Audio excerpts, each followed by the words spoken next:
नमस्कार। आज मुख्य समाचार। राज्य सरकार समस्त शिक्षानुष्ठान केजी रु पीजी पर्यंत शिक्षा संपूर्ण मागणा करने को घोषणा कर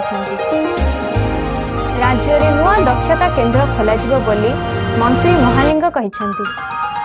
मुख्यमंत्री अन्नपूर्णा योजना हिताधिकारी को मासिक 5 केजी अधिक मागणा चाउल मिलिबो बोली कहिले खाद्य मंत्री कृष्णचंद्र पात्र। आसंता 21 तारीख जोग दिवस रे गिनीज वर्ल्ड रेकर्ड पाई गणजोग अभियान जोग देवाकू स्वास्थ्य मंत्री आह्वान। जगतसिंहपुर मेडिकल कॉलेज पाई जमी अधिग्रहण आरंभ करेंगे सरकार।